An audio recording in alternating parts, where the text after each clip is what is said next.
In colonial India, a woman in her mid-20s by the name of Harriet Birch was living under the care of her father, who was a half-British, half-Indian Christian, and mother, who was an indigenous Indian woman.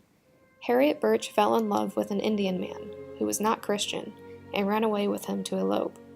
Harriet's father was enraged by this man, was not Christian, and under British law, Harriet was still a minor. Harriet's father contacted the courts to file an abduction suit to get Harriet back by arguing she was a British girl and was not yet a woman by British standards.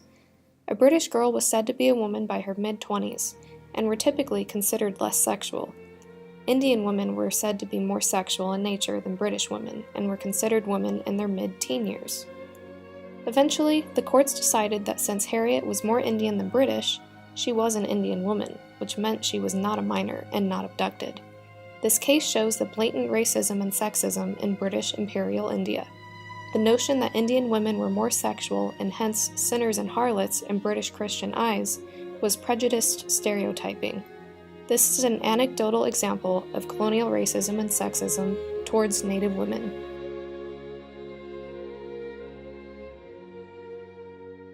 Although separated through time and distance, Mexican and Indian women have endured their fair share of suffering, racism, and sexism due to colonialism. Native women's rich history and culture were stripped away as the Spanish and British bullied their way into the respective countries, using force and religious conversion. Women were constantly objectified and stereotyped to be something that they were not as a result of Western ideology and power, leading to a myriad of struggles during this process. Colonialism was a sullen time of anguish and despair for both Mexicans and Indians, and these events have permanently affected the lives of many to this date. By utilizing different depictions of Indian and Mexican women in visual cultures, we decipher the struggles that they encountered. One of the themes found in European art during the colonial period is the idea of racial exoticism. This idea is rooted in the belief that indigenous populations were underdeveloped and uneducated, thus in need of saving from a more developed and powerful people. As seen time and time again, the most effective way imperial powers got the support from their people was by convincing them that the government's actions were not only helping the empire grow and prosper, but also justified because the native people were in need of order. This first image is a classic example of the Spanish depicting Mexican women to appear exotic. In this image, there is a Mexican woman stepping on a crocodile prop, with a staff while dressed in a tribal outfit. The scene is obviously staged to feed European views of Mexicans to be uncivilized. By claiming that the native populations were uneducated, lazy, and hopeless, colonial powers were able to justify their actions in the name of liberation and enlightenment. As we take a look at this Mexican woman from the 1850s, it is clear that she is being pictured for one reason only, and that is to reinforce that all Mexican women looked like this. However, it is obvious this woman had many complications, such as an abnormally receding jawline, jutting gums, and she is clearly suffering from a medical condition that caused most of her body to be covered in hair. Nonetheless, the Spanish were more than willing to advertise this woman as a prehistoric creature and a common sight in the New World. This portrayal of the native people gave Europeans the impression that most Mexicans were like this, and thus uncivilized savages in need of European help. In both instances, the woman standing on the crocodile and the bear woman are both being used as a spectacle to perpetuate untrue ideas about not only Mexican people, but all indigenous populations. In doing so, Europeans felt that their expansionary efforts were in the name of bringing modern civilization to new parts of the world. However, most 19th century women did not resemble anything close to this image. As seen here, Mexican clothing styles varied greatly, yet none of these images come even remotely close to the exotic and wild images shown before. So in understanding European art and other images, it is important to think about where the photographer, artist, influencer is from, why he or she is depicting the image in a certain way, and why Mexican women felt okay in accurately representing their own people.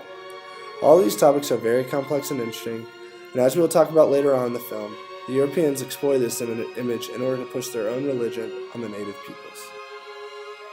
The Spanish government greatly exaggerated the narrative that the Mexicans lived in an exotic and sensual culture, which produced hedonist ideas counter to their own societal preferences. Through the use of artistic propaganda and misinformation, the Spanish were able to justify their need to bring Spanish order and culture to the New World through religion. Using the white man's burden as a pillar for colonization, the Spanish saw the implementation of the Catholic Church as an essential part of establishing the Spanish way of life. Portraying the Mexicans as uncivilized gave the Spanish the narrative that the native people needed religion in order to become civilized. In this staged photo for a postcard, two Mexican women are holding hands in front of a Catholic church. Catholicism has become deeply integrated into Mexican culture despite the fact that religion was forced upon their Native American ancestors. This photo was set out to show that even though these women aren't nuns, which is seen by their less modest attire, their lives are greatly intertwined with Catholicism and the Catholic Church. When Christianity was imposed upon the Native Americans' culture, it shifted the lives of Native women into a new role. Women had to become more chaste and domestic. Women were pressured to become more active members within their religious community, and during early American colonization, women of the native tribes were active and vital parts of the community.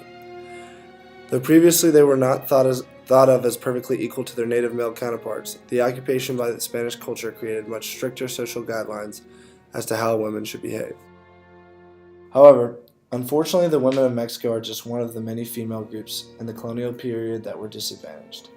As we have shown throughout the first half of this documentary, imperial powers often misrepresented native females in order to push the narrative that the indigenous population was unclean, uneducated, uncivilized, and in need of imperial order. We will now shift our focus to the women of India, as there are many parallels between the representation of women in Mexico and India by their respective European colonizers. But characterizing the Indian people in a degrading way was only one instrument of British control. One of the most fascinating phenomena within Indian society is the caste system. The British implementation and study of the caste system was extremely influential in ruling Indian population. The men in control of governing British India in the 19th century were a product of the society they had come from. British society became increasingly intrigued with methods of social management and construction. The British colonial era census caste tables ranked, standardized, and cross-referenced Jati listings for Indians on principles similar to zoology and botanical classifications, with their ultimate aim to establish who was superior by virtue of their supposed purity, occupational origins, and collective moral worth.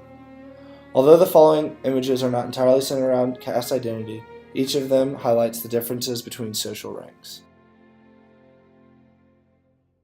This first Indian image depicts a number of Indian women posing for a photograph. Although the photograph is staged, there is nothing specifically degrading about the positioning of the women. These women are modestly dressed without jewelry and nice garments. They seem to have just spent the day fishing. That was not uncommon for women of a lower caste. Their sweaty faces covered in dirt leads one to believe that they have been working all day. These women most likely belong to the lowest caste group, the Harijan, also known as the untouchable class. Fishing was a common job for Indians within this caste. Although there is nothing inherently racist behind this photo, the perspective is clear.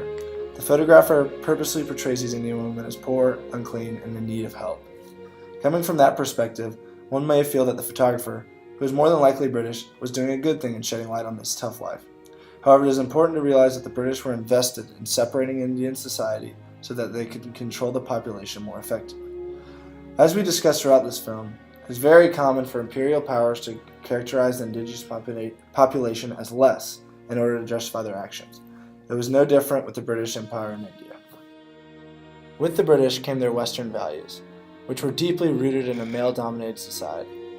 Once the British made the caste system more substantial and implemented their own male-dominated principles, Indian women could not vote, own property, or have any major leading role in society.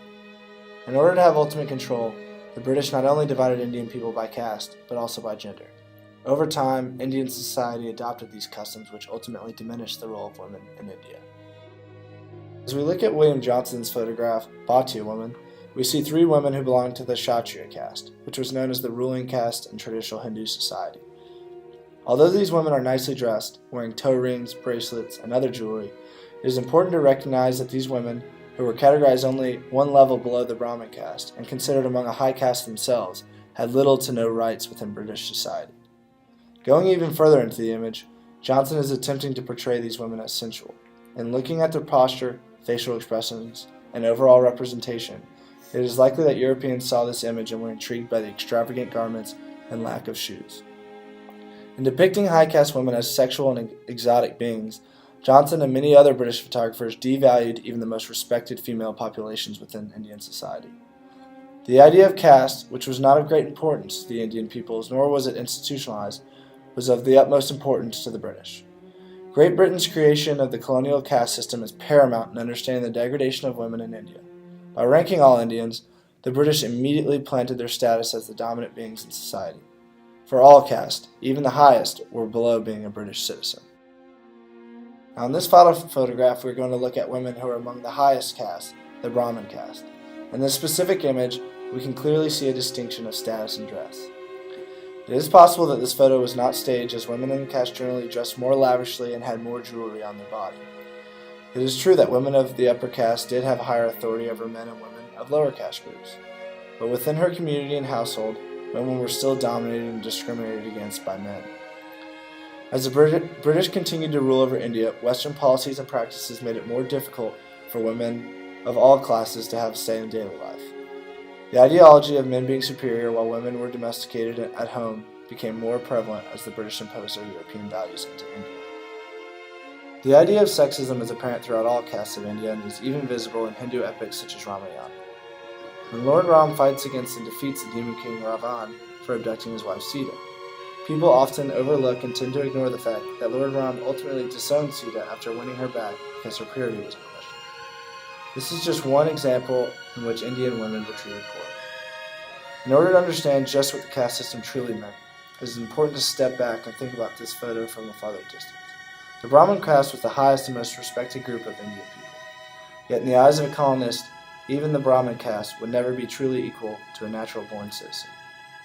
For in the eyes of most Europeans, Indian women would never be anything more than an extravagant object for entertainment and admiration. Female subjectivity in both Mexico and India was not only influenced by how others understood the position of women, but also how the women within these two societies understood themselves and their social location. Colonial racial subjectivities were especially gendered because of the ever-changing status indicated almost always by marriage, as well as social and religious practices. To be clear, early modern practices found the culture of whiteness to be equated with beauty. And in order to understand the depiction of women in these two colonies, it is essential to recognize the point of view in which all these females were depicted. The 6 images we focused on dealt with issues of exoticism, caste identity, and overall sexism in colonial India and New Spain. Though Spain and Great Britain came into Mexico and India with talk of elevating their cultures, these European colonizers ultimately instilled their own societal ranking system, which greatly limited the rights of women in both societies.